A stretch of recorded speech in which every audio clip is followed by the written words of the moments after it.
Blackwood House presenta. Fer, en este 2025 estuvimos colaborando mucho o muy de cerca y además con grandes regalos de Confama.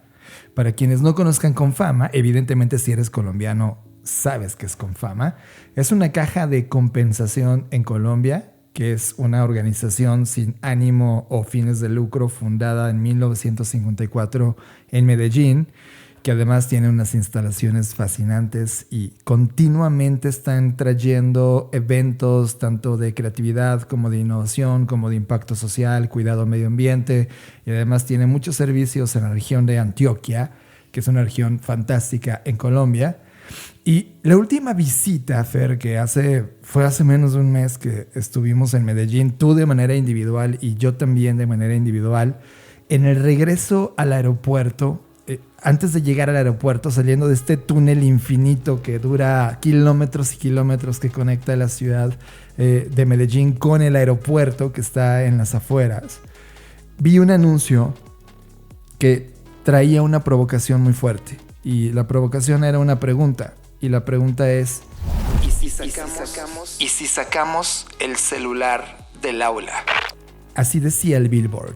Un billboard puesto en una de las partes tremendamente visibles desde la carretera o desde la avenida que conecta el puente o el túnel con el aeropuerto. Y esa pregunta me empezó a dar vueltas en la cabeza mientras yo estaba en el lugar de espera en el aeropuerto. Y creo que no solamente aplica la provocación que está haciendo Confama, sino que además aplica a toda América Latina, es decir, a todo el mundo. Y si sacamos el celular del aula, es una pregunta que es fuerte de contestar, y me voy a atrever, Fer, a poner una respuesta inmediata a esta provocación de Confama.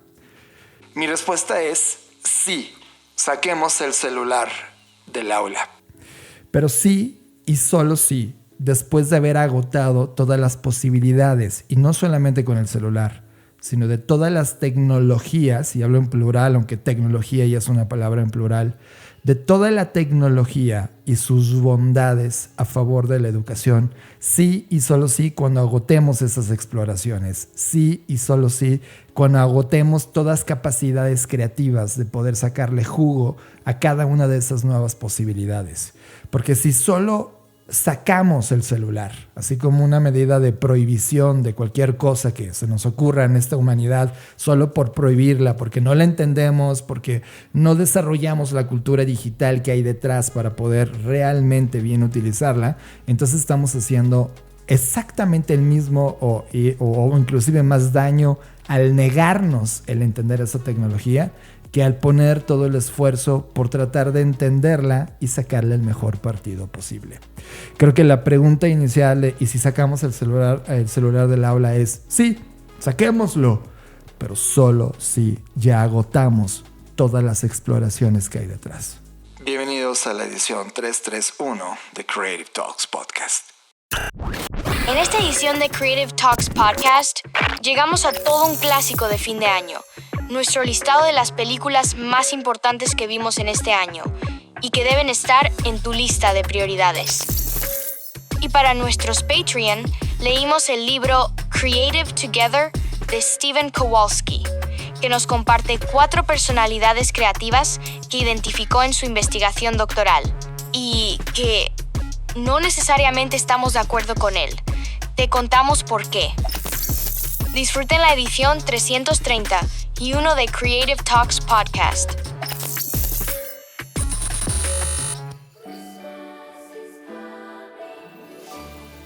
Y hemos llegado, Fernanda Rocha, a esta edición donde hablamos de las películas más importantes que vimos a lo largo del año. Pregunta que también ya hicimos en las redes sociales. Al final vamos a hablar de las personas que nos contestaron.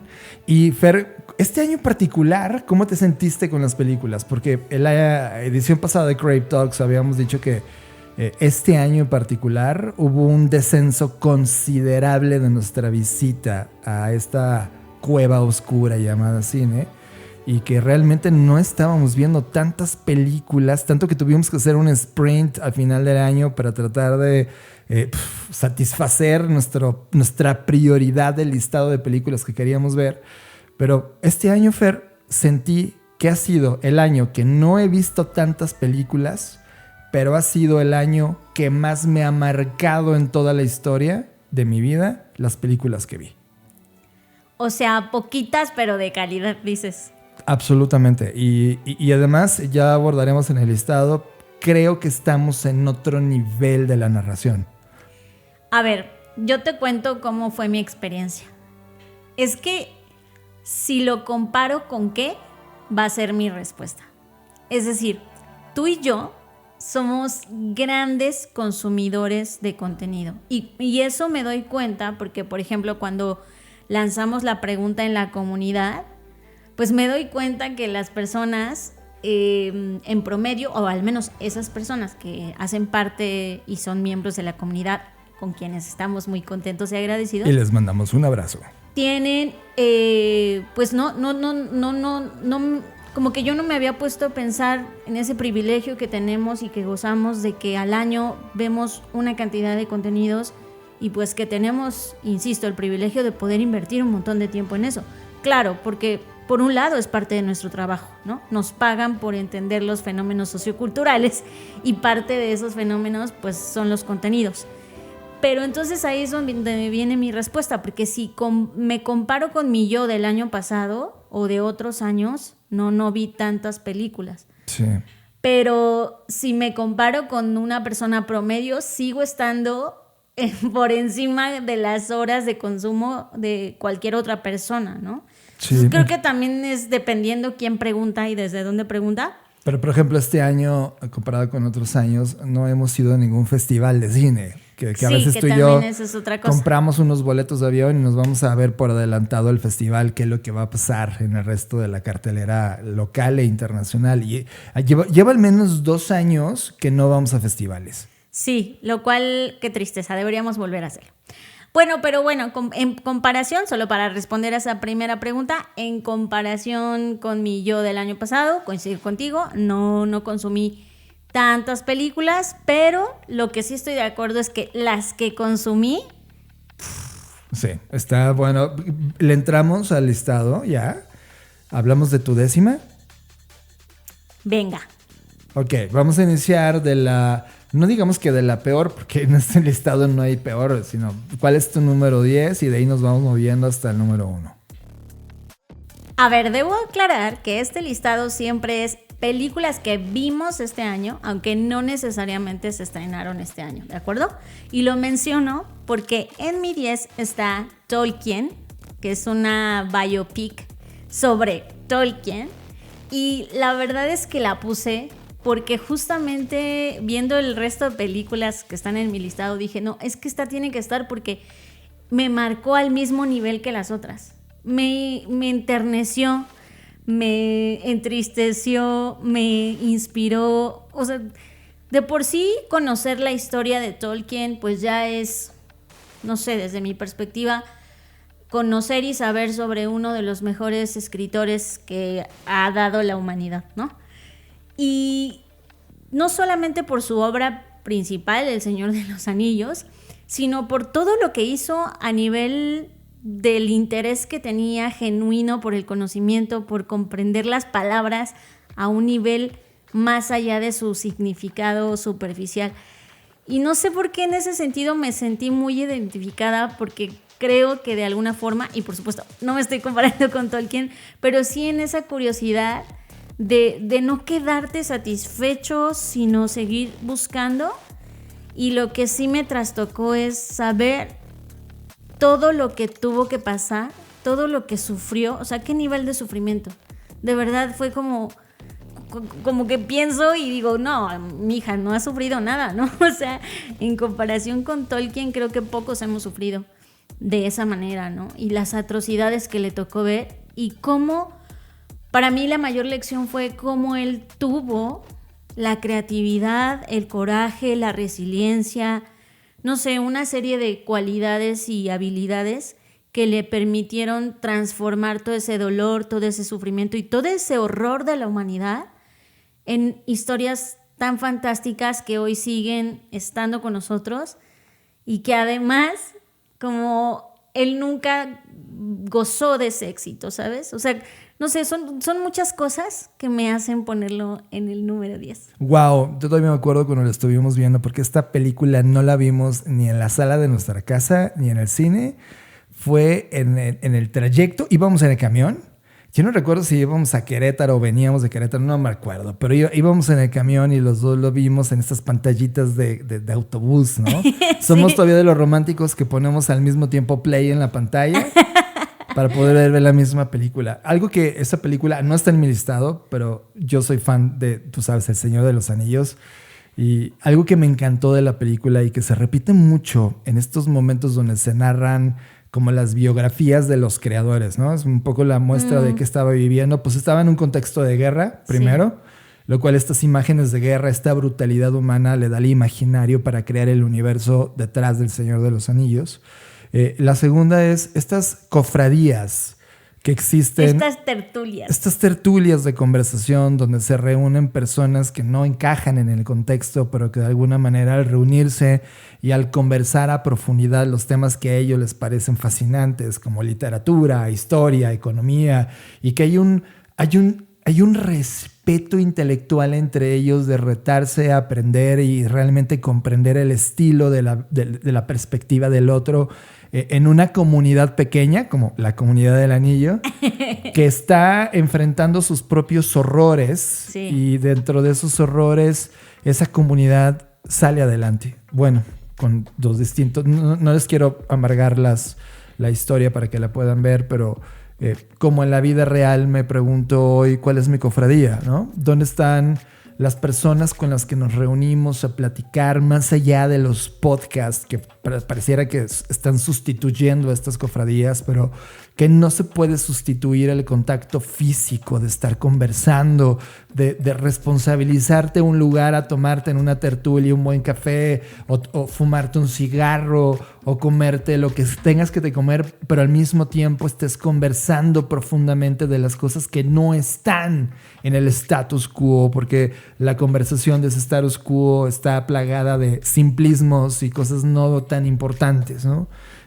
¿Cuáles son? O sea, cuando yo trato de ver el mundo de Tolkien, tomo una foto de este presente y digo, wow, hay mucha distancia ya. O sea, ya estas prácticas ya no hay. Y lo menciono porque esta semana que acaba de terminar estuvimos mucho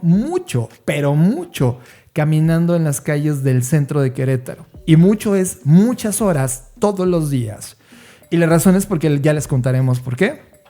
Pero mi razón es porque dentro de todas esas horas quería pensar en las calles y observaba ciertas comunidades, ciertas cafeterías, ciertos lugares que te recuerdan a esas pequeñas cofradías. De hecho, todavía hay algunos que hablan sobre la tertulia, ¿no? Me encanta esa palabra. Y creo, Fer, que viendo Tolkien, ese mundo que él vivió y que de alguna manera sintetizó estas grandes maravillas, ciertas de esas cosas necesitamos rescatar y volver a la conversación. Sí, me encantó Tolkien. No está en mi listado, pero vaya que me dio reflexiones muy fuertes. Ok, mi número 10 no es tan profunda, al menos no como Tolkien, pero sí es un pecado personal que lo llevo a nivel profundo. Es The Better Man, es este biopic de Robbie Williams. Robbie Williams es un artista que a mí sí me ha encantado. Un Robbie Williams que ya hemos visto también en algunas biopics, pero que no es una movie, sino más bien es un documental de su vida. Por ejemplo, en Netflix pueden verlo. Y habla literal, sin tapujos, de lo desastroso que es su vida y la crisis que como humano enfrenta producto de todo el contexto que siempre tuvo, y por supuesto que cayó como cualquier otro artista que no entendía el status quo, se metió en drogas y en problemas, y de cara a la gente estaba en su mejor momento de la vida, pero de cara a él estaba en el peor momento como humano. Pues ahora en esta película que retrata desde un punto de vista mofándose de él mismo, porque se representa con un chimpancé. Eso es interesante porque él se ve así, como ese animal reactivo, ese animal horroroso, ese animal que no encaja, pero que se hace el bufón. para estar en una escena, en un show business que él al final termina liderando, ¿no? Pero nada de eso termina satisfaciéndolo del todo y jamás reconectando con la aceptación de su padre o con decirle a su padre, te admiro, yo te admiro de vuelta. Wow, The Better Man, me he sentido muy a lo largo de toda mi vida. He viajado con Robbie Williams y su música y tuve algunos reflejos de mi angustia por el mundo, reflejos de esta incomprensión, ¿sabes? Me he espejeado mucho a Robbie Williams y la gran pregunta final era de ¿y todo para qué? ¿No? Y los dos, o sea, tanto él en su viaje como yo en mi pregunta actual, no se trata del show business, no se trata de ser el primero, no se trata de ser el masivo que todo el mundo sigue con seguidores y cuentas millonarias. Se trata solo de disfrutar la vida en tu verdadero ser.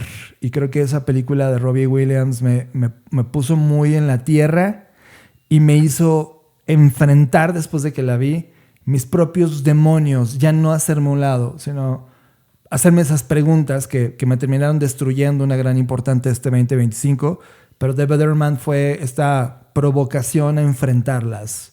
Y ha sido un año fuerte, pero esto es lo que representa The Better Man. Eso representa para mí esta película, está en mi número 10. Suscríbete ahora a la versión extendida de Creative Talks Podcast, disponible en exclusiva a través de Patreon, y recibe contenidos adicionales como el podcast del creador, Magazine Review, Bookshake, Traficante de Ideas y ofertas exclusivas de Black School y Blackbot. Estos son los beneficios exclusivos de ser Patreon. Suscríbete ya. Creative Talks Podcast. En mi número 9, y otra vez, no es una película que se estrena en 2025, pero apenas la vi, y es Mickey 17. Yo no la había querido ver porque, a ver, teníamos ya una preconcepción del trabajo de Bong Joon-ho. Entonces como que yo empecé a ver que mucha gente la estaba rechazando, y si bien pocas veces me dejo llevar por por los tomates o por lo que sea que vote la gente. Rotten Tomatoes. Antes era buen indicador, ¿no? Ahora ya... Es que yo siento que se perdió, ¿no? Súper ya manipulado. Ahora todo lo que están estrellas ya está muy manipulado. Sí. Entonces, como que... Pero esta vez como que dije, no, me voy a esperar un ratito, no sé qué. Y bueno, total que este año la vimos y sí me gustó.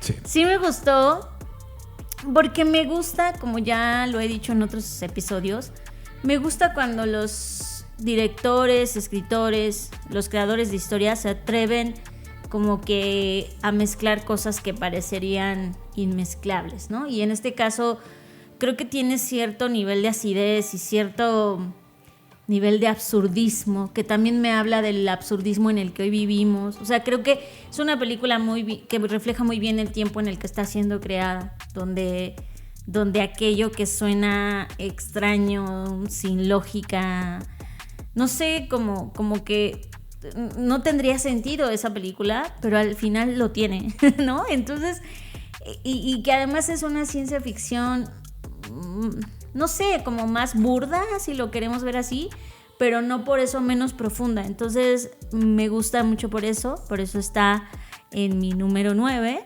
aunque lástima porque compitió con otras, pero aún así está en mi top 10. Para mí era mi top 5, esta era el 5. Wow. Y igual que tú, yo no le daba nada. Sabíamos que era la novela del 2022, que es donde está basado toda esta historia de Mickey 17. Y ojo, el que lea Robert Pattinson como parte del cast. Debo decir que eso era otra cosa que me daba como... Es como de, no sé. Pero también estaba Mark Ruffalo y también me daba como, es que de repente hace cosas bien, luego mal. Y terminamos viéndola. Y me sorprendió como tú. Creo que esta mezcla de ciencia ficción y comedia funciona muy bien. Pero no comedia de risa. No. Siento que es más sátira, crítica, ¿no? Sí. Más de sátira. Muy linda. La verdad es que si yo combino Mickey 17, que estaba en mi quinta, con Robbie Williams, me aventaron al abismo. Y me hicieron... Si te das cuenta, este año se trató mucho de loops, de entender el loop de la vida. Todas las repeticiones que no has aprendido se vuelve a repetir una vez más hasta que la aprendes, ¿no? En este caso no les voy a contar más de Mickey 17, pero claramente el número 17 es que va a la 17ª iteración del personaje. Y ya no les digo más para que se metan dentro. Y esa manera de entender las iteraciones de personaje, cuando la trasladas a tu vida, es como, ok, John, ¿en qué iteración de tu personaje estás? ¿No? Y que además creo que lo interesante es que como tú eres el espectador y estás viendo a Mickey en tercera persona, pues es más fácil que te veas reflejado y que te das cuenta de los posibles errores que estás cometiendo en tus propias iteraciones. Así es. Y eso fue lo que me terminó aventando. Yo la voy a tachar entonces de mi número 5. Ok. Y wow, a mí se la puse en el punto medio. Fue muy irrelevante para mí. Es que lo que sigue ya te contaré. A ver, entonces cuéntanos cuál fue tu 9. Ok, mi 9 es algo que ya analizamos en este podcast. Se llama Heretic o herejía. Hereje, ¿no? Hereje, no sé cómo lo tradujeron en español. De hecho, a mí me parece un trabajo brutal lo que hace Hugh Grant cuando interpreta a este señor lleno de maldad y carisma, pero que tiene una claridad brutal sobre qué significa la religión y el papel que él está jugando. ¡Wow! Voy a poner mi statement sobre la religión. Creo que como práctica socioeconómica es algo que yo no apruebo. O sea, cualquier cosa que se lleva a un punto de explotación comercial desde el punto de vista ideológico de algo tan importante como lo espiritual, esas líneas de dónde lo llevas a un buen lugar, a que trascienda un buen lugar y a cuando no. La verdad es que yo no encuentro ni una sola compañía espiritual que esté en el lado safe de haber hecho las cosas bien. Entonces, yo no estoy a favor de las religiones. Pero es que estás mezclando, ahí separa bien, porque si no la gente va a decir, pero no es lo mismo.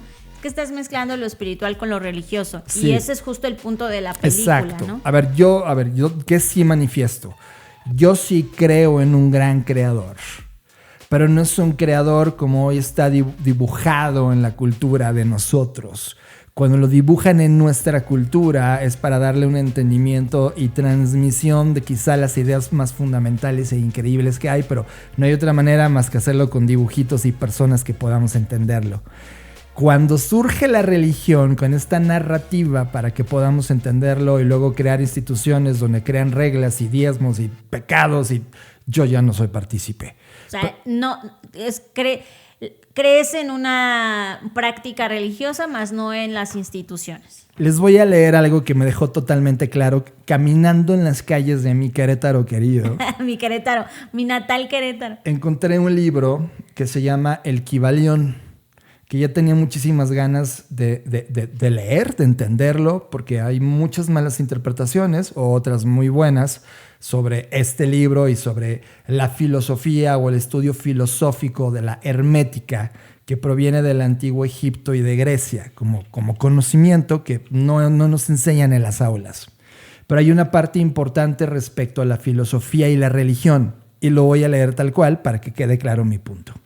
La religión, para los herméticos, significa la comprensión intuitiva de la existencia del todo. El todo es ponle cualquier imagen que tengas tú del todo, puede ser un Dios supremo, esta gran fuerza que todo lo encierra. Para los herméticos era el todo, y de nuestra relación con él, el todo. No solamente lo está poniendo con un tema masculino, ¿no? Puede ser el todo es sin género, es el todo.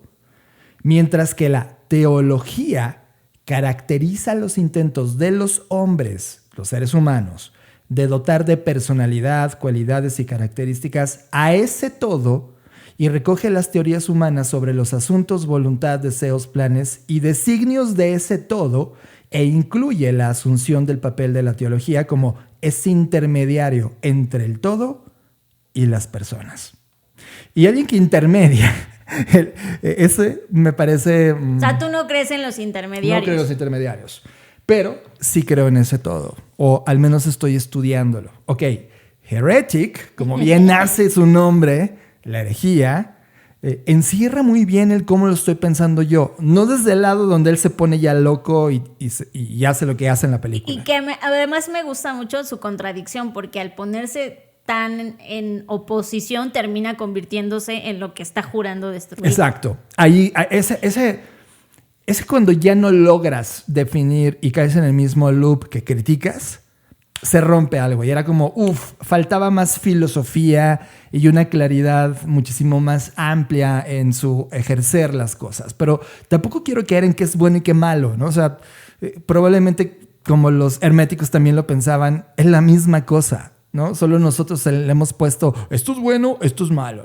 Y está bien, porque así es como los humanos le brindan entendimiento y comprensión a las cosas. Pero Heretic pone la conversación, y eso me encanta, de que te hagas preguntas más profundas sobre las cosas que crees. Y creo que esa es la parte increíble de esta película, que me vuelve a poner un doble loop, hablando de los loops, para volver a revisitar, ya no solamente con los libros tradicionales, que por cierto, hace menos de un mes me regalaron el libro más tradicional de todos, bellamente editado para mi comprensión, pero también estoy explorando otros libros como el Kybalión. Es decir, en este momento soy un ser humano amateur en el entendimiento de ese todo, pero estoy abierto a ese conocimiento. Y lo que hizo Heretic es que me provocó, me sedujo y dijo, tienes que estudiar de esto. Y esa película me marcó desde mi punto de vista filosófico y religioso y espiritual como ningún otro que había visto. Eso me encantó. No está en mi listado, pero me alegro que lo hayas puesto porque sí, yo también lo disfruté, aunque al final, insisto, siento que él se convirtió en eso que juró destruir, pero igual también es parte de nuestra naturaleza humana, ¿no? En fin. Estás escuchando Creative Talks Podcast. Creatividad, innovación, diseño, negocios y futuros. Vamos con mi número 8, que es nada más y nada menos que Weapons. ¡Wow! ¡Fuck! No, me encanta. O sea, yo, viva el terror, viva el terror. O sea, lo dije hace tiempo y el terror es un género que se va a ir poniendo no solo más duro con el tiempo, sino mejor. y creo que esta película, primero que nada, transgrede lo que había sido hasta hace poco una regla en el cine y era con los niños no. Claro.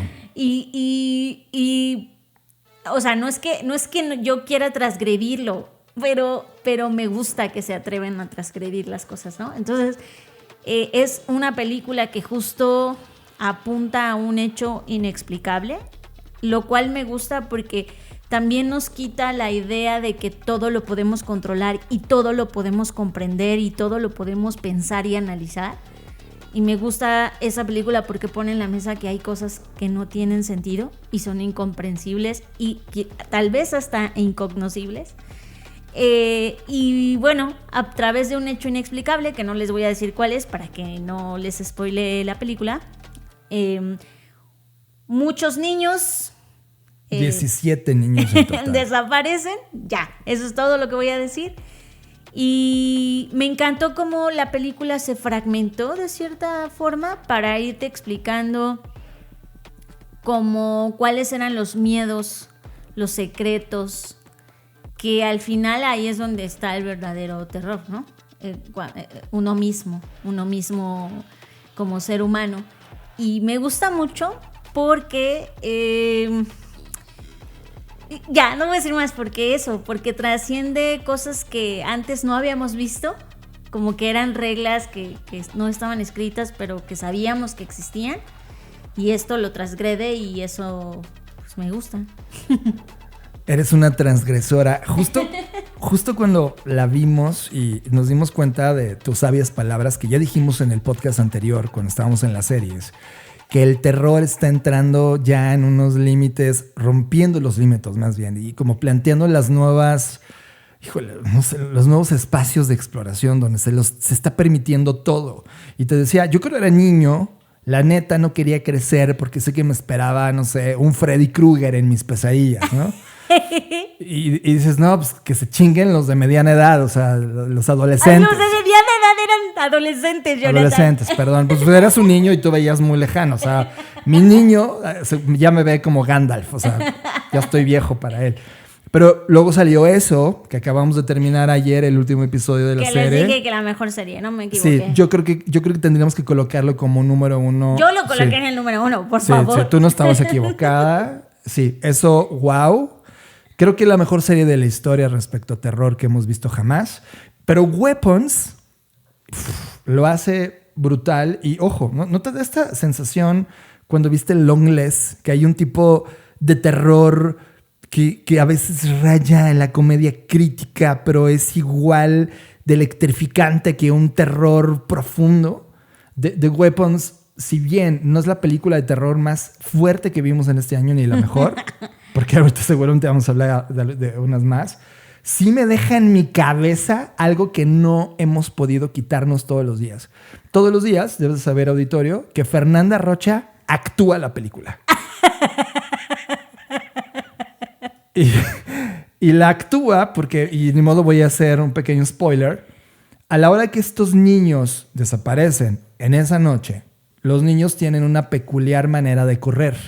Entonces, de repente yo estoy, no sé, en la sala y ya a punto de ver una serie, de repente pasa Fernanda Rocha en el pasillo corriendo con la misma postura de los niños. Y se ha vuelto un gaje entre nosotros porque es escalofriante. Y tengo que ir a buscarla porque tengo mucho miedo de que sea parte de esa estadística. Es la 18ª niña que desaparece. The Weapons, en verdad, no se la pierdan. Sí. Yo la había puesto, Fer, en mi número 6. Wow, ok. Muy bien. Pues tú sigues. ¿Cuál es tu 8? Como se han anulado varias. Y sé que ahorita estoy jugando con mi listado. Mi 8ª es Bring Her Back. Eso está en mi listado, pero está mucho más arriba. Mucho más adelante. Sí, yo estoy tomando decisiones en el camino. O sea, devuélvemela sería la traducción o regrésala, no sé cómo. Haz que regrese. Haz que regrese. ¿Te acuerdas cuando el año pasado, cuando los hermanos Philippou nos sorprendieron con Talk to Me? Y una película de A24. A24 siempre es una garantía ya de nuestros tiempos respecto a lo que nos proponen en la pantalla. Y dado que ya estábamos viendo a Hugh Grant con Heretic, de repente Bring Her Back trae como esta mezcla de terror. Está en verdad brutal la película. Esta muestra, es muchísimo más, ¿cómo se dice cuando muestra? ¿Explícita? Explícita, sí. Absolutamente explícita. No es un terror tan inteligente como lo puede ser Heretic o Weapons, sino que aquí hay escenas que te retuercen el cerebro. Tiene un dramatismo que tiene este refuerzo de impacto tanto visual como de la historia. Es una historia brutal. Es una nueva categoría de terror. A mí sí me hizo sentir pavor en muchas ocasiones. Pues no siento que sea una nueva categoría de terror, porque para mí entra y sigue estando dentro del horror corporal. Sí, es horror corporal. Y tampoco siento que tenga una lectura menos intelectual que Heretic. Al contrario, siento que tiene una lectura más intelectual porque hay más capas que defragmentar en la narrativa. De hecho, por eso es que yo la puse en el número 3. Ah, la tuya era la 3. Sí, porque digamos que en la superficie, pues es una película de horror donde pasan cosas horrorosas y, insisto, como está implícito el horror corporal, o más bien explícito, como ya dijo John, pues hay escenas realmente horrorosas como que tú dices, no quiero ver, ¿no? Que pasan, pero además de eso, que ya es de por sí horroroso, hay otras capas que tienen que ver nuevamente, que es un tema que también el horror corporal ha abordado mucho en los últimos años, y en general el horror, y es el tema de la maternidad. Y para mí eso, insisto, es otra capa intelectual a través de la cual puedes leer la película. Y por último, lo que significa amar a alguien, o digamos que la clase de amor que hemos aprendido, que es el amor romántico o el amor correcto, y lo que estamos dispuestos a hacer por ese amor, aunque no sea sano. O sea, yo por eso la puse en un número 3. Para mí es una película que va más allá de solamente un niño endemoniado. Y de nueva cuenta, otra vez transgrede los límites de los niños, ¿no? Otra vez. Sí, otra vez historia de niños.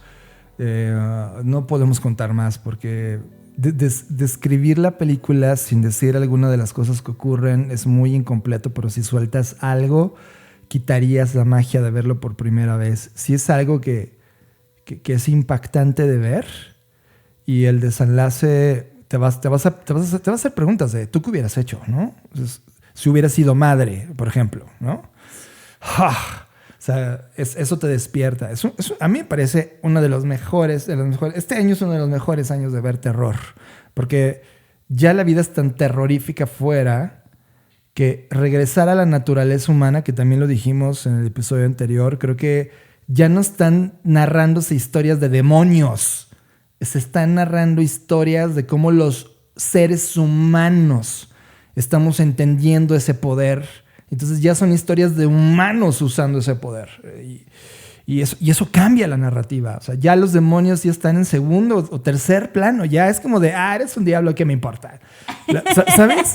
Sí. Ya estamos en ese grado de cómo ese humano se ve envuelto de ese nuevo poder para poder hacer cosas. Y lo pone desde la maternidad, ¿no? Wow. Estás procesando Creative Talks Podcast con Fernanda Rocha y John Black. Bueno, pues yo les voy a decir mi 7, que se sale totalmente de contexto. O sea, todo mi listado tiene como una narrativa, pero esta no.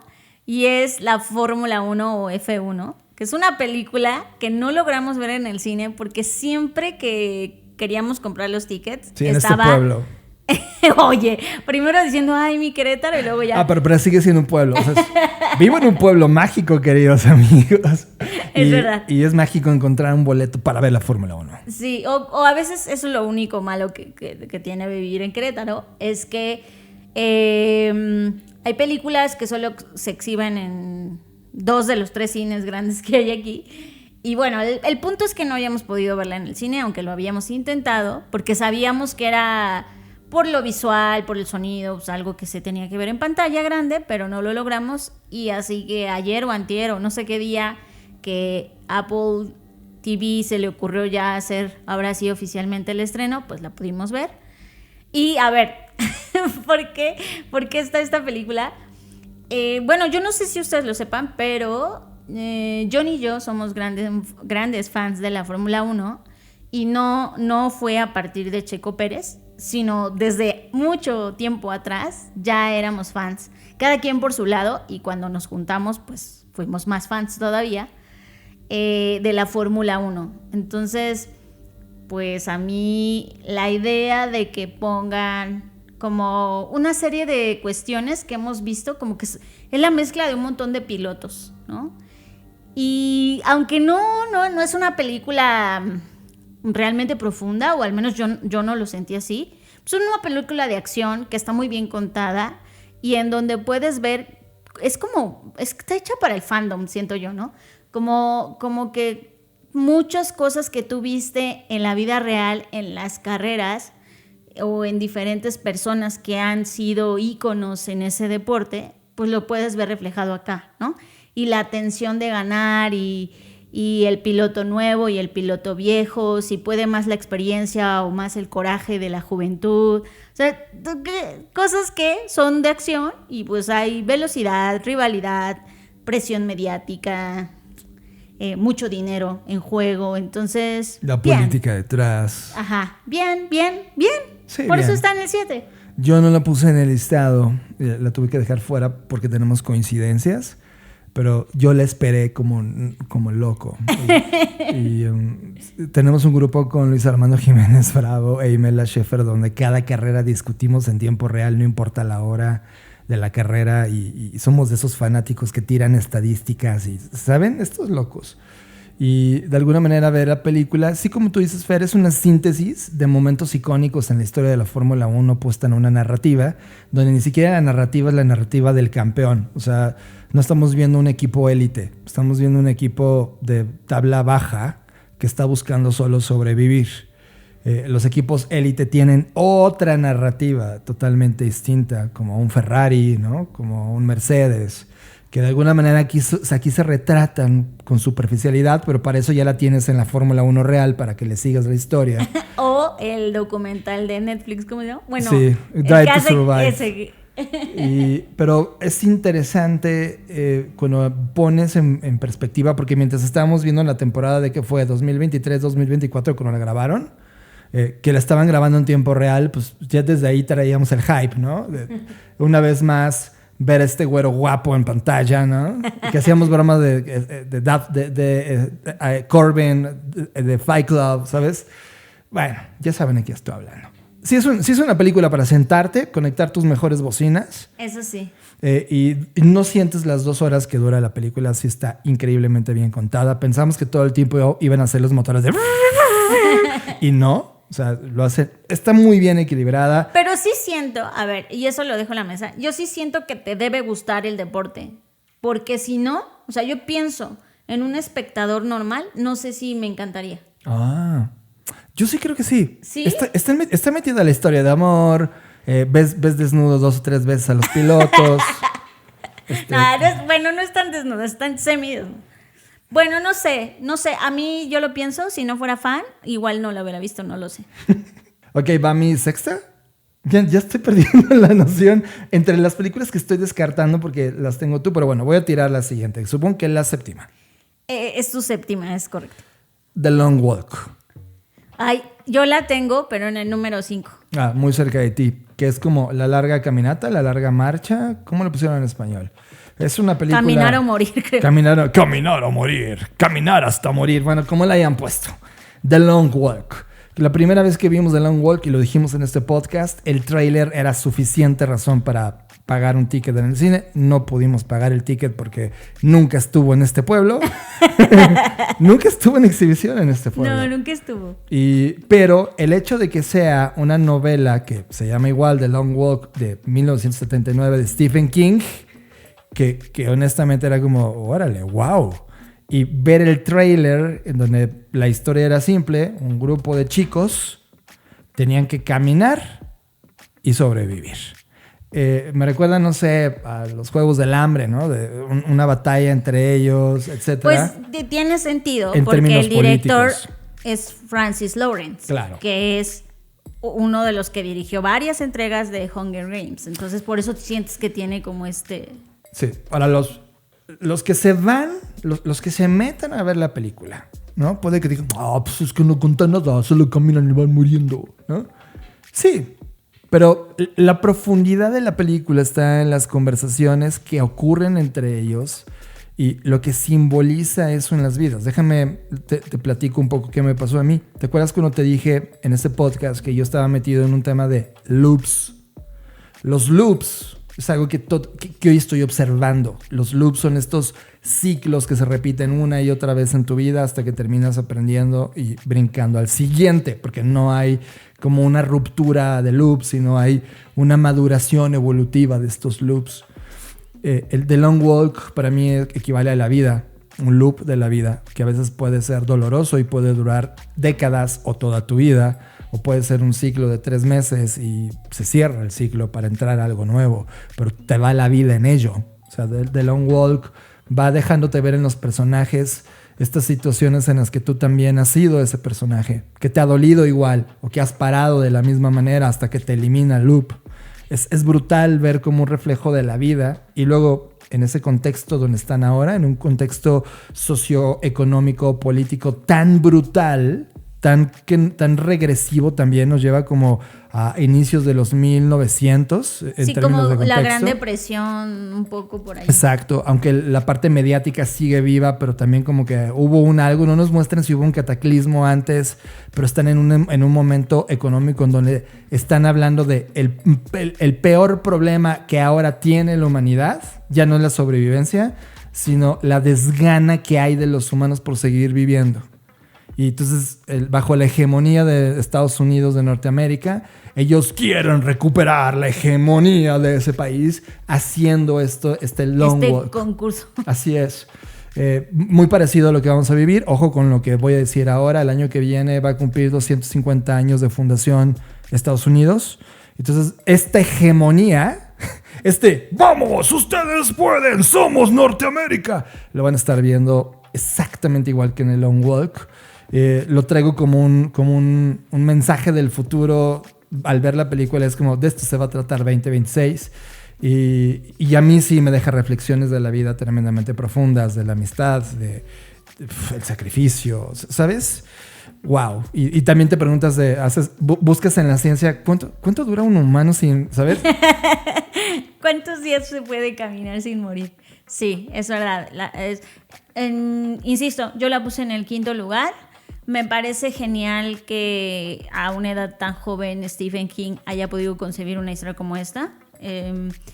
Y me gusta mucho, como dices tú, podríamos pensar que esta larga caminata es una metáfora de la propia vida y que cada uno es un personaje distinto que aborda la misma caminata de diferentes formas, y pues sí es una cosa bastante interesante. Estás procesando Creative Talks Podcast con Fernanda Rocha y John Black. Así que me voy a ir a mi sexta. Mi sexta es Frankenstein. Wow. Guillermo del Toro.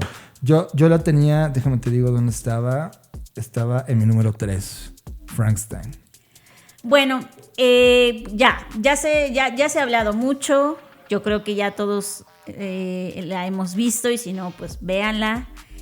Y más allá de que es muy bonita, y más allá de que también es de terror, y más allá de la metáfora del monstruo y de quién es el monstruo final, creo que lo que hace muy bien Guillermo del Toro, y desde mi punto de vista, esa es su genialidad y ese es su talento primordial, es que es un creador de mundos, ¿no? Más que un creador de historias. Y eso me parece muy necesario en este momento de la vida y siempre. O sea, una cosa es que yo te cuente una historia, pero otra cosa es que yo cree todo un mundo para poder sentar esa historia en un lugar. No solamente me refiero a un lugar físico, sino un lugar de tu imaginario.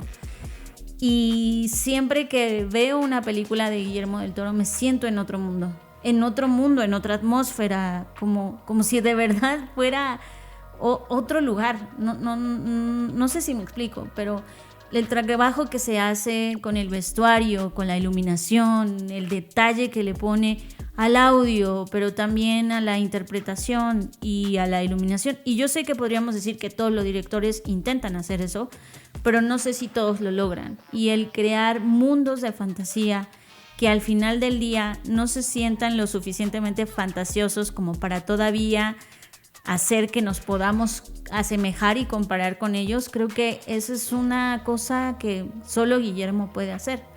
Ahora, también estoy a favor de las críticas feministas que se le hicieron a la película, porque creo que son necesarias.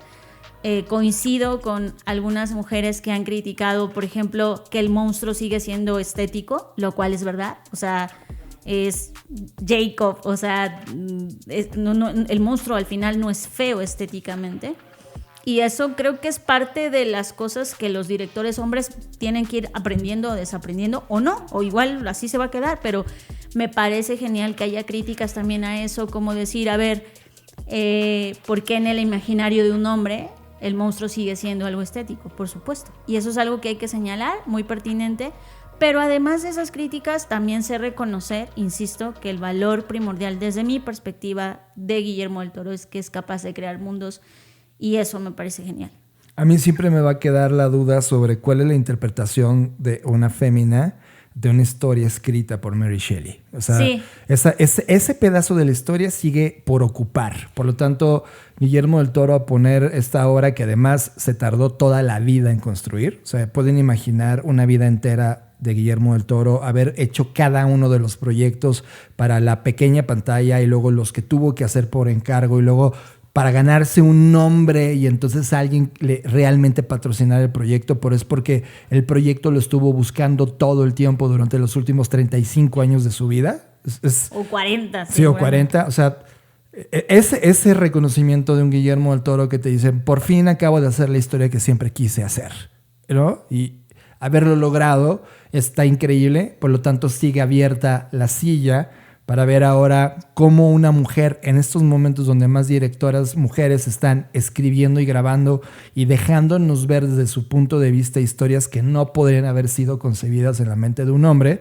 Claramente Guillermo del Toro hace este atrevimiento de tomar una historia de Mary y plasmarla desde el punto de vista masculino. Por lo tanto, la silla está abierta, me encantaría. Pero esta obra de Frankenstein, no puedo dejar de decir que la interpretación, que la manera en cómo lo concibe y te lleva a su imaginario de Guillermo del Toro es un sello que ya no se puede eliminar. O sea, ya hay un estilo del Toro de narrar. Esa manera de poder entrar en una historia y decir, a ver, esto suena muy del Toro, y es del Toro. O sea, ya tiene un sello narrativo y no sé, de marca a la hora de que está grabando y contándonos historias. Sí, es como cuando veías una película de David Lynch y decías, claro, es David Lynch, ¿no? Claro. O sea, hay este sello identitario. Exacto. Guillermo del Toro ya está ahí.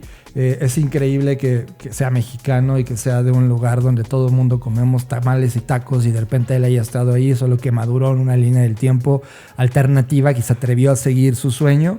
Me encanta que esté ahí, y también me encanta el atrevimiento de dónde viene. O sea, el episodio pasado hablamos de Netflix tratando de comprar a la Warner Bros. Y que ahora, las implicaciones que ahora ya platicamos. De alguna manera Netflix dando la campanada de decir, oye, voy a estrenar en cine y en paralelo con plataformas, haciendo esta provocación que hace 7 años narrábamos, Fer, cuando hablábamos justo del futuro de las plataformas. Cuando hablábamos de este conflicto Hollywood contra Netflix, que en aquel momento se veía ridículamente pequeño Netflix como para desafiar a Hollywood, pero decíamos, hey, no se equivoquen, va a pasar, y ahora ya pasa. O sea, este año ya lo vemos tan natural que una plataforma como Netflix esté estrenando con la misma contundencia que en salas de cine. Wow, y Frankenstein es uno de estos lugares, de esos proyectos que van a marcar un antes y después en la historia narrativa de la historia del cine, o como se vaya a llamar con evolución. Me encanta, para mí fue la número 3. Creative Talks Podcast con Fernanda Rocha y John Black. Bueno, pues entonces me salto la 5. Ah, no, te toca a ti, tu 6. Mira, como ya hemos tenido algunas... ¿Coincidencias? Sí, yo hasta ahorita me tendría que brincar hasta la 4. Ah, entonces déjame decir... no, porque yo también mi 5 ya la dijiste tú. Entonces, venga, di tu 4. Mi 4 es una película que estuvimos cazando y que afortunadamente pudimos ver en Barcelona, en uno de los peores cines en términos de comparación con lo que tenemos en América Latina. América Latina sí está en la escala más evolutiva de cómo se consume el cine, tanto en calidad de audio, el tipo de butaca, pero la conversación de lo que se discute del cine sí está en otro nivel en Europa. Estoy hablando de The Brutalist. ¿El brutalista o cómo le pusieron en español? Primero, es como hablar de un Oppenheimer para los arquitectos. Es como su película... brutal, es un festín de la narrativa, la discusión de lo que hay detrás de un humano por tratar de construir o plantear su filosofía detrás de una escultura habitable, algo colosal. Creo que The Brutalist es una crítica súper interesante y profunda sobre la gran narrativa de arquitectura, que además viene de una escuela muchísimo más vieja como la Bauhaus, y que muchas de esas grandes discusiones que cambiaron la historia de la arquitectura en el mundo la puedes ver, qué significa asumir un proyecto de estas características, y ves todo lo que está ocurriendo en la construcción de lo que ocurre en The Brutalist. A mí me encantó. A mí es una película que no solo visual, sino sonora, a nivel actoral, me deja entender lo que antes era filmar y contar con arte algo, ya no solamente para vender un ticket, sino para dejar un statement, una crítica desde el aspecto más estético y brutal de una historia, dividirla como lo hacían las viejas historias del cine, donde hay un intermedio, ¿sabes? Uh-huh. Y ese intermedio está grabado en cine para que tú te tomes aire de lo que estás viendo. Y entonces, perdón, a mí me encantó. En todo el ambiente de lo que había en sala, sí había personas de arriba de 40 años, la gran mayoría. O sea, no había jóvenes interesadas en ver The Brutalist. Yo veía diseñadores, arquitectos que después de ver la película hicieron vámonos a tomarnos unas cañas en la esquina a platicar cosas de la película, cosa que tú y yo hacemos en el auto y luego terminamos vaciándolo en este podcast, pero eso ocurre en esas tertulias después de ir al cine, ¿no? Lo pude ver en esa pequeñísima muestra de sociedad de Barcelona, y ese contexto tanto de la película como lo que rodeó a la película me lo hicieron poner en el cuarto lugar. Pues en mi cuarto está Canina. Canina es una película que, otra vez, escrita y más bien dirigida por una mujer, Marielle Heller, que además ella también es actriz, ha salido en otros proyectos. Si la googlean van a ver quién es, seguro lo van a identificar. Y Canina es una película, otra vez, donde hay horror corporal y otra vez para hablar de maternidad, pero no solo de eso, sino también de vivir en una experiencia femenina, ¿no? ¿Qué significa el deseo cuando eres mujer? ¿Qué significa la rabia cuando eres mujer? ¿Cómo afectan o influyen las expectativas que se tiene de tu performance de ser mujer? Y todo eso mezclado con la maternidad y el cuerpo femenino. Y creo que pone en la mesa una discusión que yo he venido escuchando de menos a más en los últimos años, y es las separaciones que ocurren tras que las parejas tienen hijos, hijas, hijes. Y es algo que creo que, no estoy diciendo que apenas exista, yo creo que las mujeres siempre a lo largo de la historia han padecido este tipo de problemáticas, pero sí creo que ahora se están exponiendo cada vez más, y me da mucho gusto porque creo que pues, es un desfogue de un peso que hemos tenido que cargar históricamente, pero que además está muy bien contado en esta sátira, ¿no? En donde una mujer de poco en poco se va convirtiendo en perra, y además me gusta que haya sido ese animal, ¿no? Por la connotación histórica que tiene el llamar a una mujer perra. Creo que hace un buen juego. De hecho, la película por eso se llama así, Canina. Y me encanta cómo aborda, me encanta que expone las problemáticas contemporáneas. Y a mí, a pesar de que soy una mujer, sí, pues evidentemente no he vivido esa experiencia de maternar, pero creo que aunque estés convencido que no las vas a vivir, o si la vas a vivir o como quieras, te ponen esta empatía de todo lo que se transforma cuando viene esta experiencia. Y lo que me gusta es que la película no te dice no tengas hijos. De hecho, ni siquiera nunca se siente así. Más bien la película va hacia lo que cambia y cómo cambia, y como la conversación incómoda que quizás pocos quieren tener sobre la transformación que implica para una pareja el traer a alguien a este mundo. Y que se convierte en la prioridad de la relación, ¿no? Y que casi siempre terminan comprando la chamba, y no comprando, sino asumiéndola por obligación, las mujeres. Mira, cada vez que veo el trabajo de este tipo, primero de películas, segundo de quién la escribe, quién la graba y nos la muestran, estoy viendo una invitación formal a sentarte a verla con tu pareja, siendo un hombre, por ejemplo, y ver en el filme cosas que están en la agenda de comportamiento de todos los días de la pareja, que después de ver la película o inclusive durante, es válido ponerle pausa y conversar. Ese es el tipo de películas en las que dices pausa y conversas. Porque, por ejemplo, hay preguntas que inmediatamente le planteé a Fer de, oye, ¿yo me comporto así? Y Fer me dice, sí o no, o mira, pasa esto.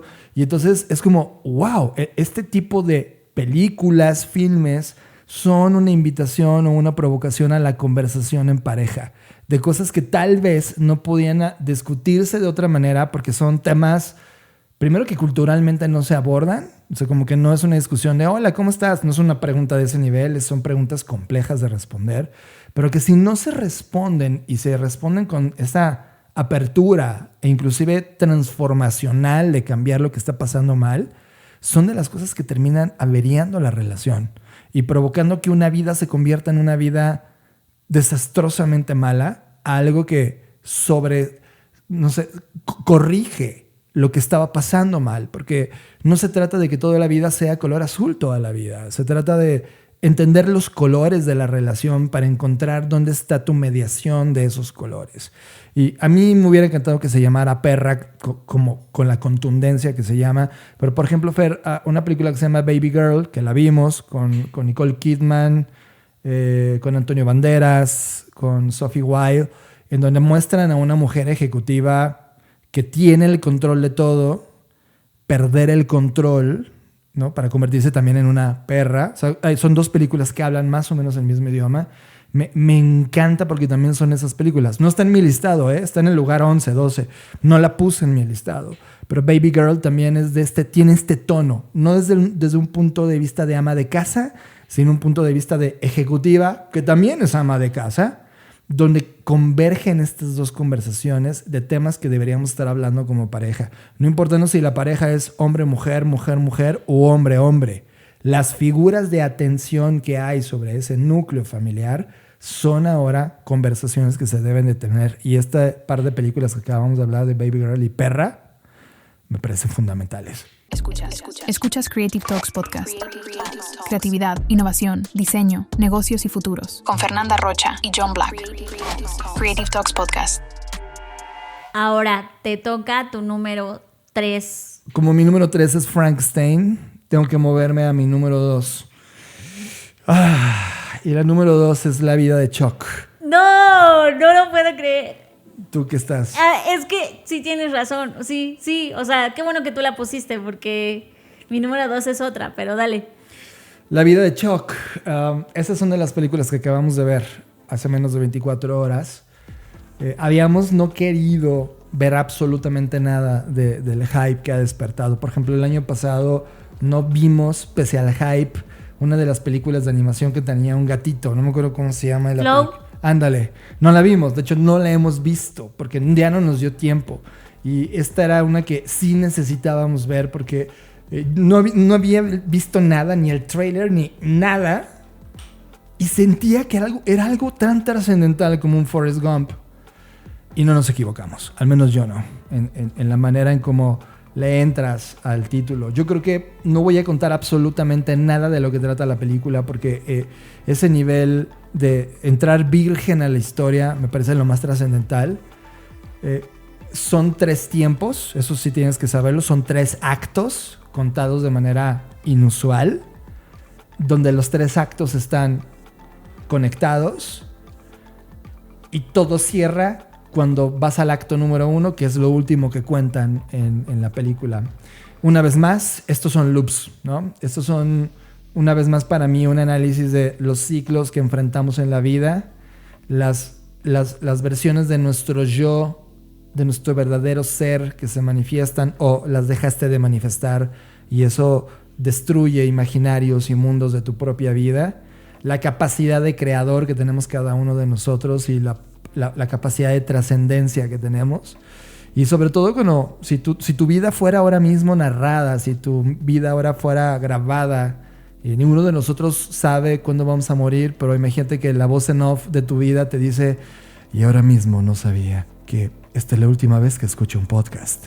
¡Wow! ¿No? O sea, son La vida de Chuck. Son de estas obras de arte narrativo que, perdón por no ponerlo en el número 1, porque el número 1 está muy disputado con otra, que seguramente tú bien acomodaste, Fer. Pero que si no hubiera existido ese número 1, estaría en el número 1. O sea, me fue muy difícil colocarlo en el número 2. Creo que es una película que tienes que ver con las personas que amas en tu vida. Y si eso es el amor de tu vida, o tus padres, o tus abuelos, o tus hijos, La vida de Chuck es maravillosa. Me encanta que la hayas puesto. Coincido contigo, no tengo nada más que agregar. Es una película que versa sobre la vida misma y sobre esta experiencia tan efímera. Y ya entenderán por qué lo digo. Espero que la disfruten. Sí, véanla.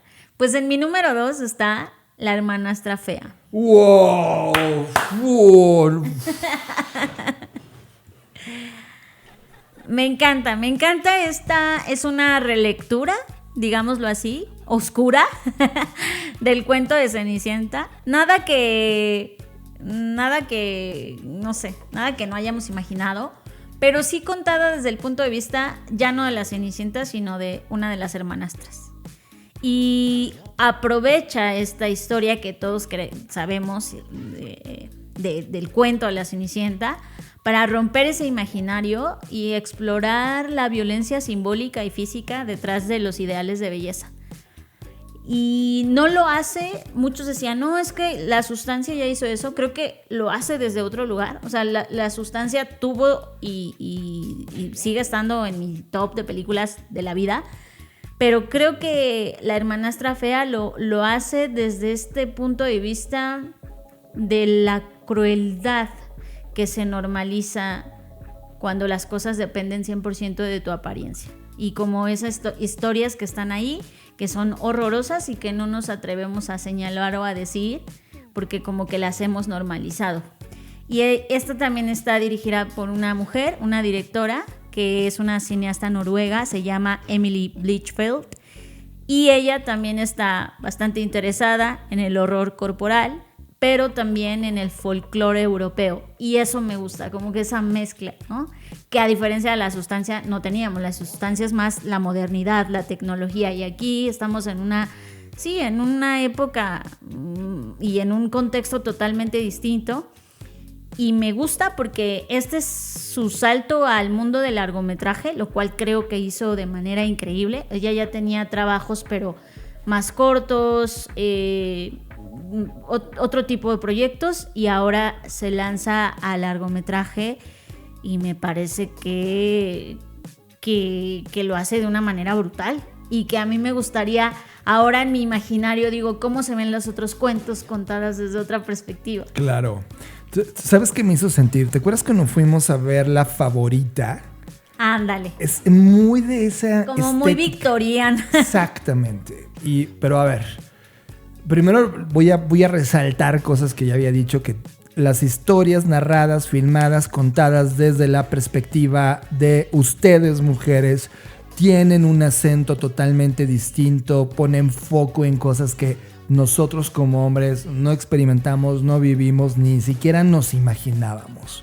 Y me parece absurda ahora todo el punto de vista de hombres, o al menos incompletísimo, ¿no? Cuando tienes este contraste. Ahora tengo que decirles algo. Esta es la película que más he sufrido.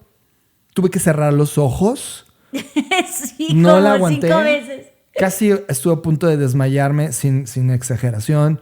Perdí el color de mi piel de Se todo. puso pálido. Yo soy testigo. Me dolió el estómago, quise vomitar, estuve mal. O sea, tuve una afectación física porque me parece uno de los horrores más sádicos, depravados que he visto en toda mi historia de mi vida. O sea, y vaya que hemos visto historias y hemos visto monstruos y hemos visto atrocidades humanas, pero lo que graba en esta película... me acuerdo y me sigue doliendo el estómago, en verdad es... Y eso que no lo vi, o sea, yo no puedo decirte que vi la película al 100% porque hubo escenas que yo no aguanté. O sea, cerré los ojos y le dije a Fer, avísame cuando termine. Pero me parece una necesidad verla. La hermanastra fea, wow. Tienes toda la razón, Fer, está como para estar en el número 2. Son esas películas que no te puedes dar el lujo de no ver. Y bueno, creo que la número 1 vamos a coincidir. Sí, creo que sí. A ver, dame pistas. ¿Es de ciencia ficción? Dame pistas. Es una divina quién. ¿Es de conspiraciones? Está dirigida por Yorgos Lanthimos. Sí es Bugonia. Wow, con Bugonia. A ver, espera, antes de que digas lo que sea que quieras decir, a mí algo que me pareció muy, muy, muy importante es el nombre de la película. ¿Qué es Bugonia?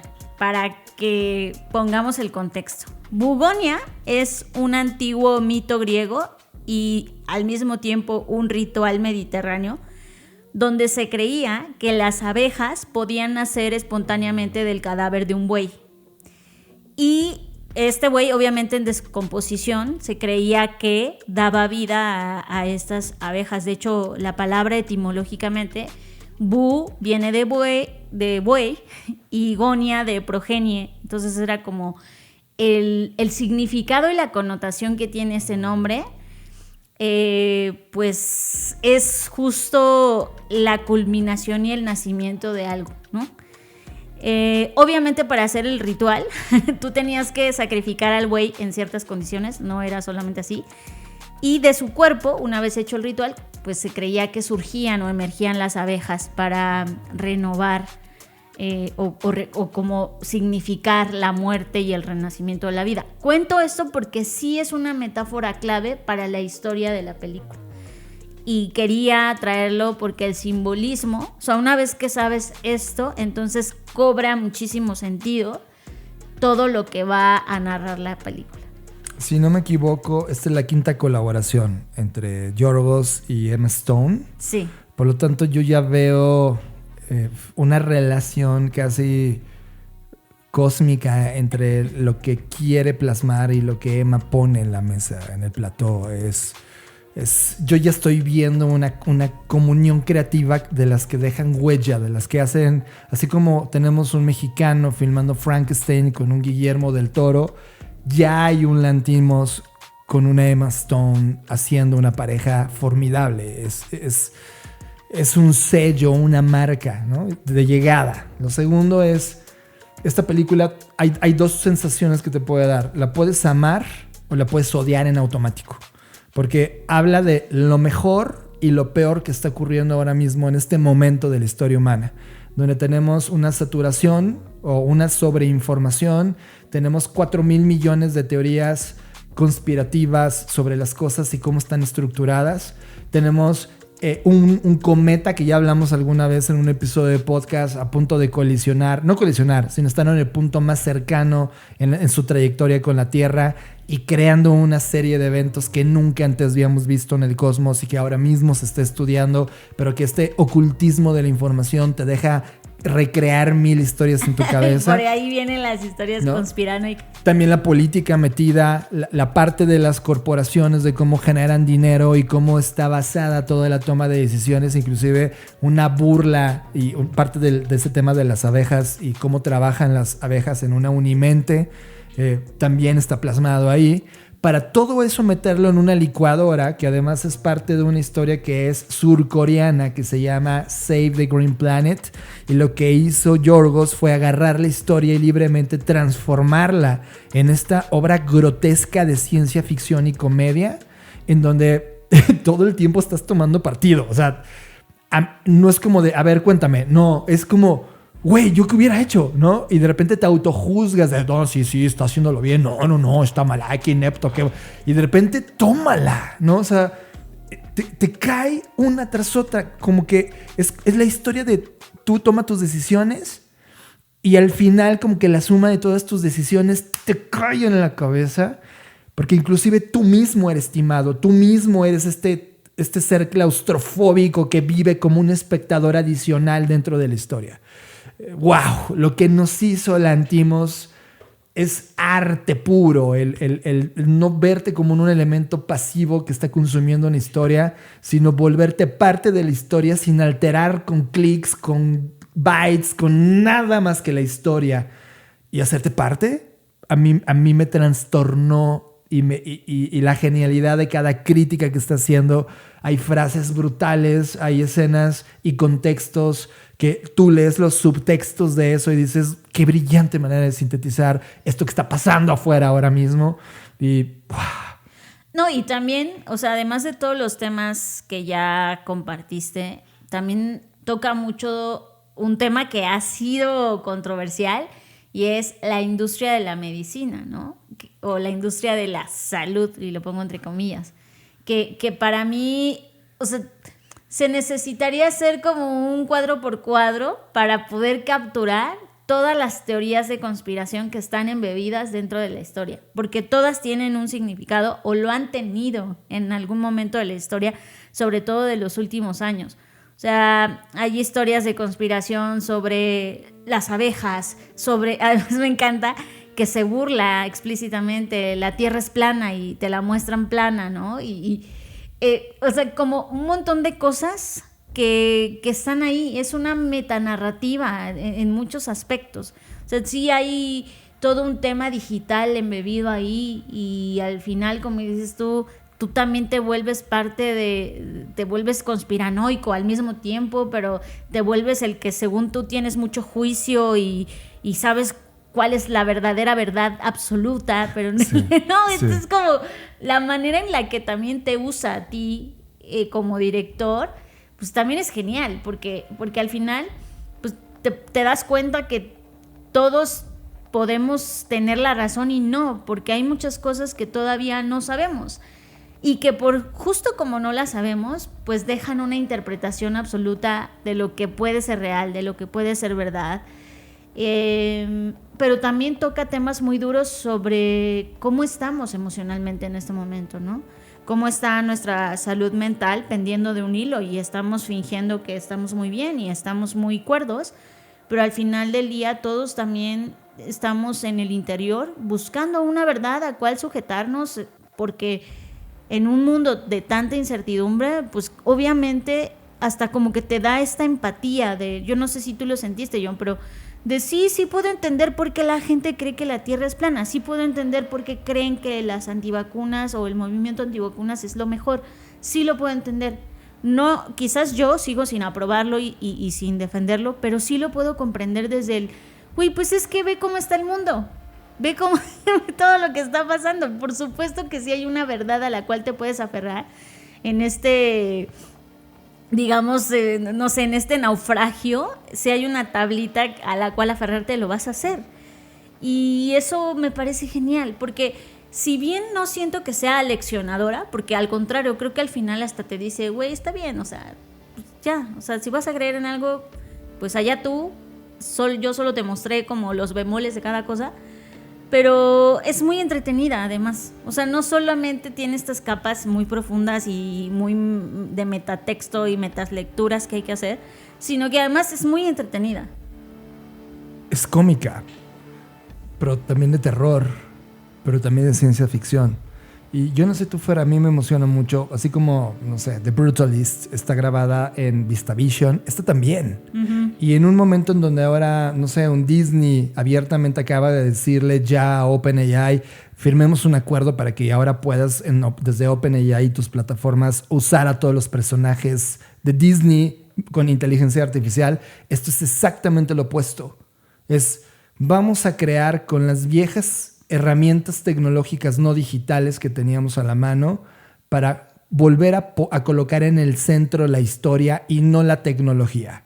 Y entonces ahora un VistaVision, ¿no?, se vuelve en una herramienta que le brinda una textura artística distinta a una digitalidad, y eso me encanta que se logre en un lugar donde se está narrando, o sea, la historia narra mucho de lo digital que hoy estamos viviendo.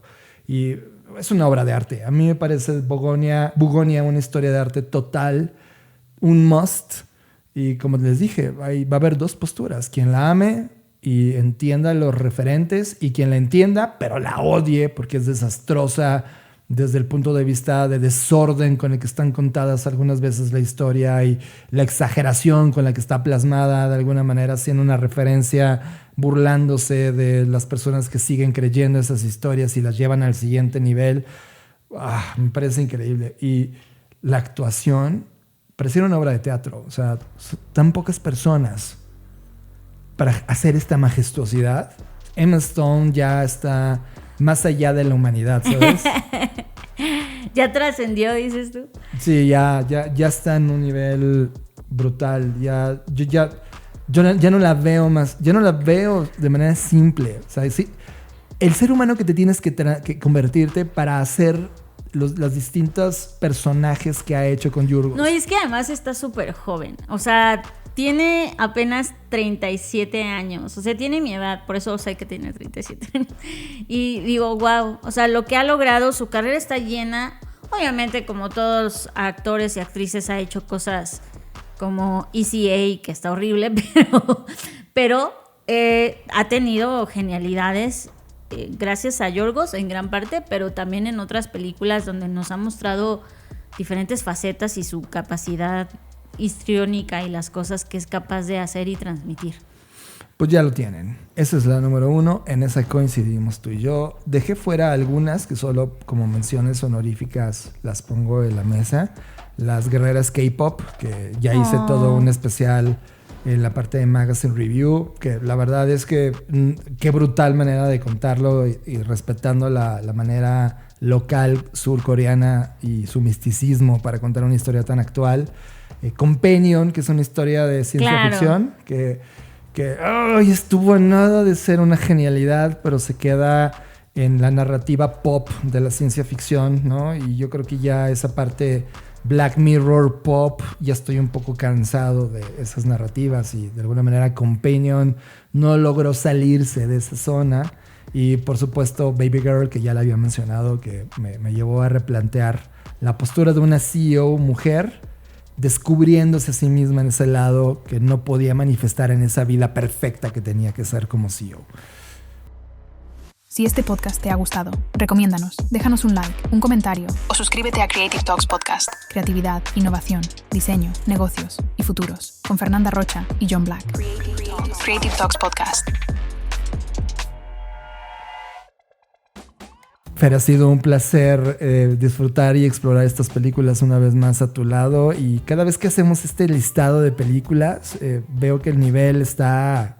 Soy como, ¿sabes qué? Ahorita que estás hablando, me da como que digo, güey, ¿qué nos espera en 2026? ¿Sabes? Como que ya digo, es que no sé, o sea, no sé qué es lo que sigue. Lo averiguaremos. Y con esto llegamos al final de esta edición de Creative Talks Podcast. La siguiente edición vamos a hacer todo lo que no estuvo ni en películas ni en series, sino hablaremos de libros, algunas piezas que estuvimos consumiendo para esta edición y también como un cierre de año para luego ya pasar a 2026 que pinta muy caótico. Ya les platicaremos todas las tendencias que estamos viendo y de eso se tratará el arranque de 2026. Pero mientras, disfruten lo que nos queda de este 2025.